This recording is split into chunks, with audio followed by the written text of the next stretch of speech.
नमस्कार दोस्तों, मैं राजित। आप देख रहे हैं हमारा YouTube चैनल जहां पे मैं वीडियो अपलोड करता हूं फॉर 6 to 12 मैथमेटिक्स। यदि दोस्तों आप किसी बोर्ड एग्जाम की तैयारी करते हैं जहां पे मैथ पूछा जाता है तो ये हमारा चैनल आपके लिए बहुत ही हेल्पफुल है। तो आइए दोस्तों, बिना देरी के वीडियो को स्टार्ट करते हैं और स्टेप बाय स्टेप जो हमारा क्लास 9th का जो चैप्टर है 7 ट्राइंगल, उसको समझते हैं। तो यहाँ आप देख रहे हैं थंबनेल से ही ट्राइंगल यानी हमें आज पढ़ना है त्रिभुज के बारे में। त्रिभुज की सर्वांग समता क्या होती है, ठीक है, क्या होता है इसकी कसौटी, क्या होते हैं इसके सर्वांग समता के नियम। तो आज की इस वीडियो में हम इसको सीखेंगे। तो सबसे पहले हम जानेंगे दोस्तों ट्राइंगल के बारे में। ट्राइंगल से आप परिचित होंगे, पिछले क्लास में आपने अच्छे से पढ़ा ही होगा ट्राइंगल के बारे में। ट्राइंगल कहते किसको हैं, पहले हम ये जान लेते हैं, ठीक है। ट्राइंगल मीन होता है त्रिभुज, ठीक है। त्रि मतलब होता है तीन और भुज मतलब होता है साइड, यानी जो है तीन भुजाओं से घिरी बंद आकृति को हम क्या कहते हैं, ट्राइंगल कहते हैं, त्रिभुज कहते हैं, ठीक है। तीन भुजाओं से घिरी बंद आकृति को हम क्या कहते हैं, त्रिभुज कहते हैं। यहाँ पे आप देख रहे हैं ये हमारा क्या है, एक त्रिभुज है, ठीक है। ये आपका क्या है, एक त्रिभुज है, ठीक है। अब जो हमारा त्रिभुज होता है, त्रिभुज हम कहते किसको हैं, तीन भुजाओं से घिरी बंद आकृति को हम क्या कहते हैं, त्रिभुज कहते हैं। यानी जो है यहाँ पे आपका ये हो गया ए, ये हो गया आपका बी और ये आपका हो गया सी। तो ये आपका क्या है, त्रिभुज है। अगर यहाँ पे तीनों को क्लोज ना करें तो तीन भुजाएं यहाँ भी हैं, बट इसको हम त्रिभुज नहीं कहेंगे। क्यों? क्योंकि ये बंद नहीं है, तीन भुजाओं से घिरी बंद आकृति को ही हम त्रिभुज कहेंगे, ठीक है। त्रिभुज में साइड कितने होते हैं, तो यहाँ पे जो इसके साइड है, साइड में होता है भुजा। भुजा क्या क्या है इसके, ठीक है, साइड मतलब होता है भुजा। इसके जो साइड है वो क्या क्या है, पहला जो हमारा साइड है वो है ए बी, दूसरा है बी सी एंड तीसरा क्या है, सी ए कहिए या ए सी कहिए, एंड यहाँ पे जो है हो जाएगा सी ए, ठीक है। ये हो गया। इसके बाद तीसरा हमें पढ़ना है, इसमें जो पॉइंट पढ़ना है हमें, पहला पॉइंट दूसरा पॉइंट, एंगल। एंगल क्या होता है, एंगल मीन होता है कोण, ठीक है।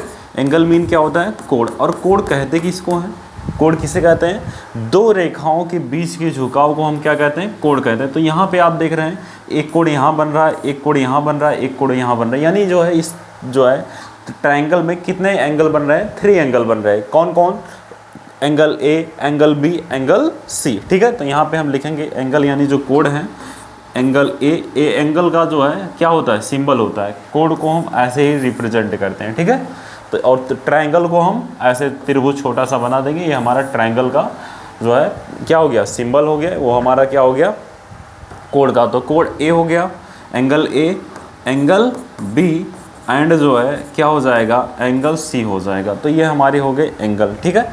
अब इसके बाद हम जो है हम इसमें एक कंसेप्ट इसका और है कि जो इसके जो ट्रायंगल के जो तीनों एंगल होते हैं, जो इसके तीनों कोण होते हैं, सम आप जो है इनका कितना होता है, जो ये ट्रायंगल होते हैं, ट्रायंगल के जितने एंगल होते हैं इनका सम कितना होता है, 180 डिग्री होता है। यानी जो है कोण ए प्लस कोण बी प्लस कोण सी इक्वल टू क्या होता है, 180 डिग्री होता है, ठीक है। तो ये सारी चीज़ें आपको समझना है इस ट्रायंगल के बारे में, ठीक है।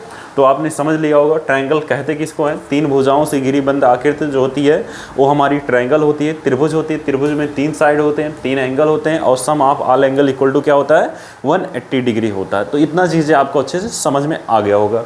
अब हम आगे आते हैं, जो हमारा ये चैप्टर है, ठीक है, चैप्टर है हमारा क्या है, ट्रायंगल है। और ट्रायंगलों में हमें कॉन्ग्रुएंस देखना है, मतलब त्रिभुजों की सर्वांग समता हमें पढ़नी है, ठीक है।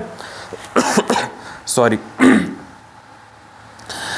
हमें पढ़ना है त्रिभुजों की सर्वांग समता, ठीक है। और इसके पहले हम थोड़ा सा ट्रायंगल के बारे में और जान लेते हैं। जैसे जो हमारा ट्रायंगल होता है, ट्रायंगल जो है इसके कई टाइप हैं, ठीक है। जो इसका जो टाइप है 2 तरह से किया जाता है।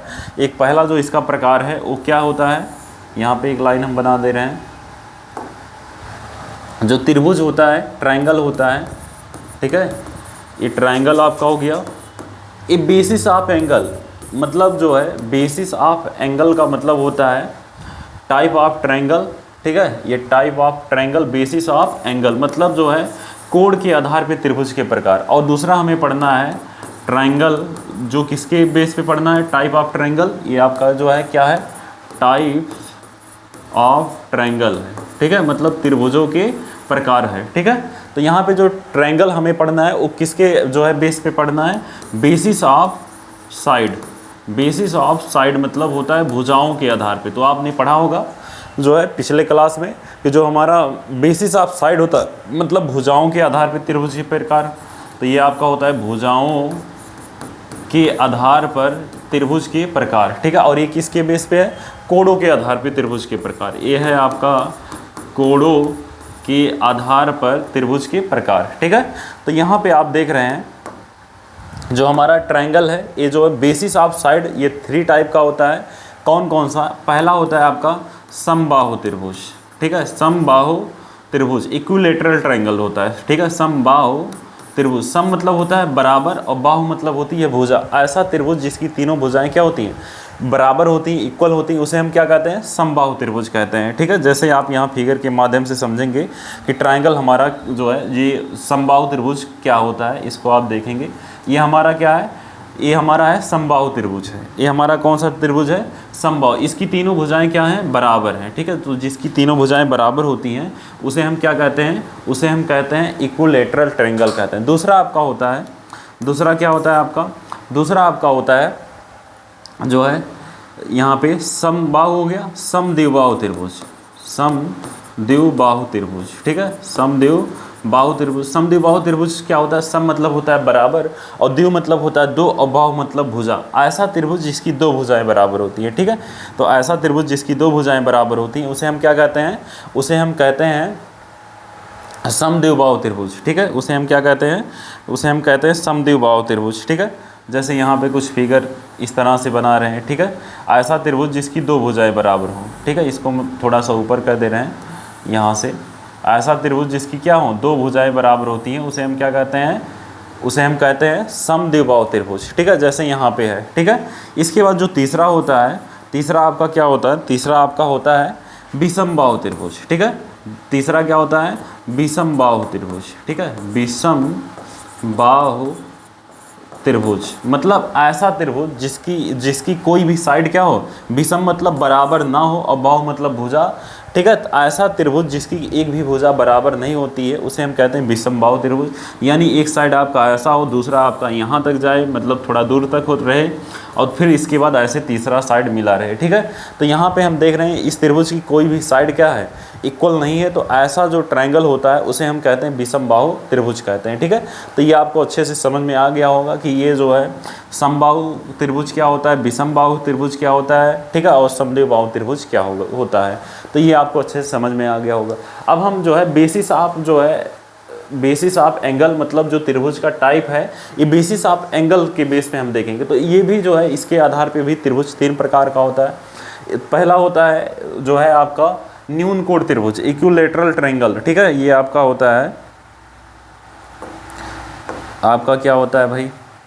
यहाँ पे जो आपका इसके बेस पे है, एंगल के बेस पे, वो पहला होता है आपका, ये पहला होता है आपका न्यून कोण त्रिभुज, ठीक है। इसको हम कहते हैं न्यून कोण त्रिभुज। न्यून कोण त्रिभुज क्या होता है? ऐसा त्रिभुज, ठीक है, जिसके जो तीनों कोण होते हैं वो क्या होते हैं? 90 डिग्री से लेस देन होते हैं। मतलब यहाँ पे जो एंगल होगा वो क्या होगा? 90 डिग्री से लेस देन होगा। उसे हम क्या कहेंगे? उसे हम कहेंगे न्यून कोण त्रिभुज। जैसे यहाँ पे जो भी त्रिभुज बनेगा, यहाँ पे इसके जो तीनों कोण होंगे ये क्या होंगे? ये होंगे आपके 90 डिग्री से क्या होंगे? लेस देन होंगे। तो ऐसा त्रिभुज जिसके तीनों कोण क्या होते हैं? 90 डिग्री से क्या होते हैं? लेस देन होते हैं, 90 से कम होते हैं, उसे हम न्यून कोण त्रिभुज कहते हैं, ठीक है। दूसरा आपका होता है राइट एंगल ट्रायंगल, जो बहुत ही इंपॉर्टेंट है, जिसको हम कहते हैं समकोण त्रिभुज, जिसे हम क्या कहते हैं? समकोण त्रिभुज। समकोण त्रिभुज क्या होता है? ऐसा ट्रायंगल होता है ये, ठीक है, ये इंपॉर्टेंट है। ये ऐसा ट्रायंगल होता है, ठीक है, जिसमें एक कोण क्या होता है? एक कोण आपका होता है 90 डिग्री। जैसे यहाँ पे फिगर में आप देख रहे हैं, यहाँ पे एक जो इसका कोण है वो क्या है? 90 डिग्री का है, ठीक है। और जो इसके अन्य कोण है वो क्या है? जो है 90 से लेस देन है। तो यहाँ पे जो ऐसा त्रिभुज रहता है जिसका एक कोण क्या होता है?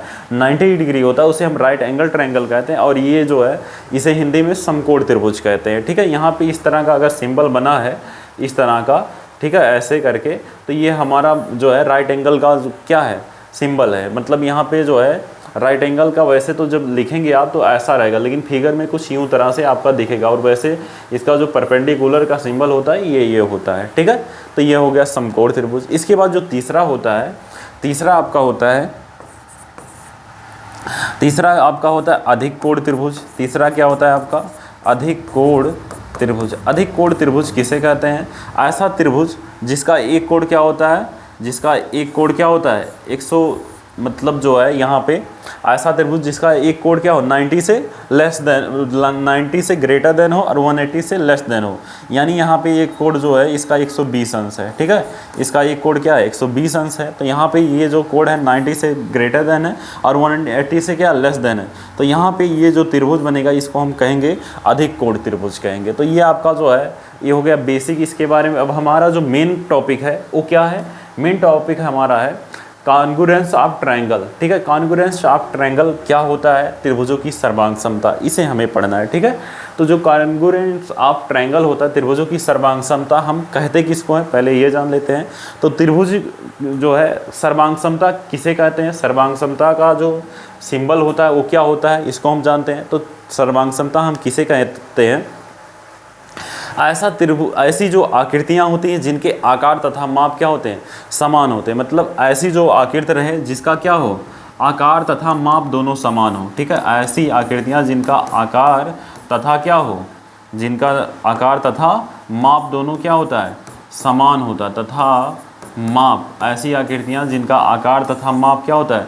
समान होता है, उन्हें हम सर्वांगसम आकृतियाँ कहते हैं। और सर्वांगसमता को हम इस तरह से डिनोट करते हैं। ये इसका क्या है? सिंबल है, ठीक है। ये इसका क्या है? सिंबल है। इसका जो प्रतीक होता है सर्वांग समता का ये होता है, ठीक है। सर्वांग समता हम किसे कहते हैं? ऐसी आकृतियाँ जिनके आकार तथा माप समान होते हैं। जैसे मान लीजिए ये आपका ट्रायंगल है, ठीक है।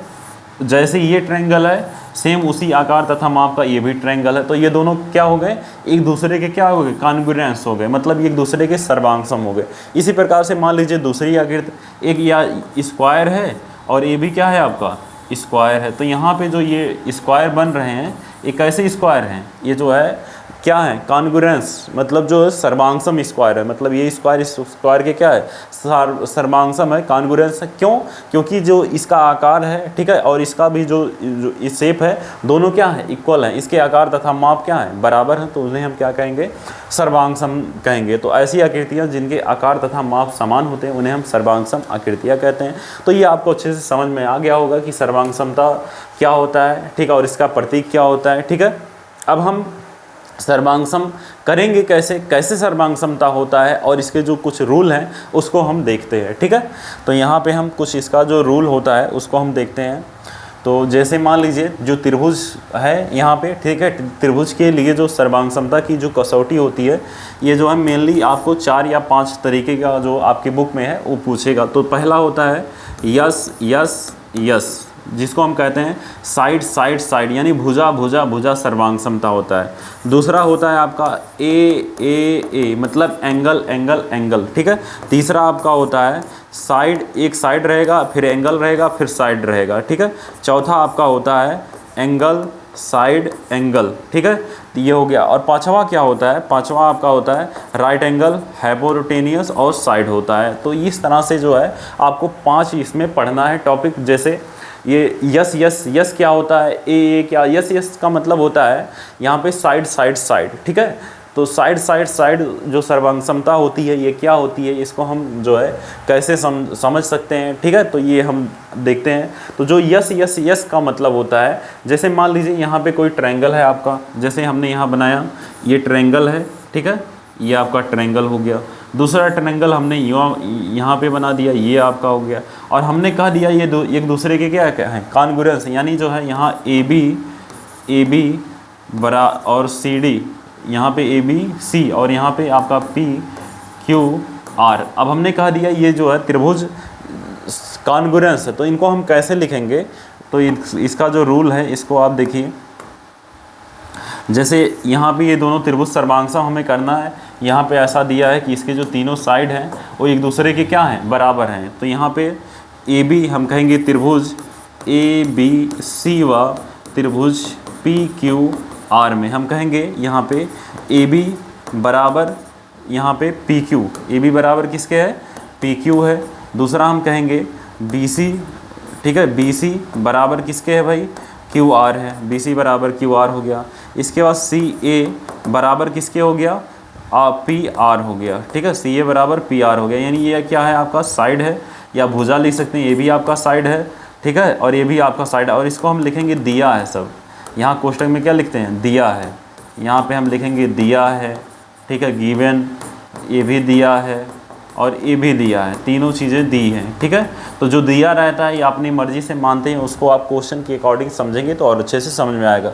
तो जब ये तीनों बराबर हो गए, तीनों साइड हैं, तो यहाँ हम लिखेंगे त्रिभुज ए बी सी कॉन्ग्रुएंस यानी सर्वांगसम है त्रिभुज पी क्यू आर के। और ये कैसे सर्वांगसम है, तो इसको आप लिखेंगे कैसे सर्वांगसम है, यस यस यस, यानी इसकी जो तीनों जो सर्वांगसमता का हमने कसौटी लिया है, ये भी साइड है, ये भी साइड है, ये भी साइड, यानी तीनों क्या है, साइड साइड है। तो जो है ये क्या हो गया, आपका सर्वांगसम हो गया। सर्वांगसम हम किसे कहते हैं, ऐसी जो आकृतियाँ होती हैं जिनके आकार तथा माप समान होते हैं उन्हें हम सर्वांगसम आकृतियाँ कहते हैं। अगर यहाँ पे जैसे जब कोई त्रिभुज किसी दूसरे त्रिभुज के, ये मोस्ट इम्पॉर्टेंट लाइन है, अगर कोई त्रिभुज किसी दूसरे त्रिभुज के सर्वांगसम होता है तो उसका जो है कोई भी उसका जो संगत, उसका करस्पॉन्डिंग जो साइड रहता है वो दूसरे त्रिभुज के करस्पॉन्डिंग साइड के क्या होता है, इक्वल होता है। मतलब अगर कोई त्रिभुज किसी दूसरे त्रिभुज के सर्वांगसम है तो उसके संगत भुजाएं या संगत कोण क्या होते हैं, बराबर। तो यहाँ पे हम कोण बी बराबर कह सकते हैं कोण क्यू के, कोण ए बराबर हम कह सकते हैं कोण पी के, कोण आर बराबर हम कह सकते हैं कोण सी के। तो ये ऐसा क्यों हो सकता है, जब कोई त्रिभुज किसी दूसरे त्रिभुज के क्या हो जाता है, सर्वांगसम हो जाता है, तो हम ऐसा जो है कर देते हैं। तो यहाँ पे हम कह सकते हैं कोण ए बराबर कोण पी के। और ये कैसे हुआ है, ये हुआ है आपका सी पी सी टी से। सी पी सी टी का फुल फॉर्म क्या होता है, सी पी सी टी का मतलब यही होता है, इसको आप नोट करके लिख लीजिएगा। अगर कोई त्रिभुज सर्वांगसम हो जाता है दूसरे त्रिभुज के, तो हम वहाँ पे कहते हैं कि इसका जो ये पार्ट है या ये साइड है उस दूसरे त्रिभुज की साइड के क्या है, इक्वल है। और जो सी पी सी टी होता है, सी पी सी टी का मतलब होता है corresponding part of congruent triangle, ठीक है। मतलब इस त्रिभुज की जो संगत पार्ट हैं इसके वो दूसरे त्रिभुज के संगत पार्ट के बराबर होंगे। ऐसा क्यों होगा, क्योंकि जो यहाँ पे त्रिभुज है, त्रिभुज ए बी सी कॉन्ग्रुएंस हो गया त्रिभुज पी क्यू आर के। तो इस तरह से जो है आपका जो भी ये टॉपिक है इसको हमने जो है स्टेप बाय स्टेप बताया है। यदि ये आपको वीडियो अच्छी लगी हो तो इसको लाइक करिए, अपने दोस्तों के साथ ज़्यादा से ज़्यादा शेयर करिए। यदि चैनल पर नए हैं तो चैनल को सब्सक्राइब करना बिल्कुल मत भूलिए, जिससे आने वाला हमारा हर वीडियो आप तक पहुँचे। Thank you so much.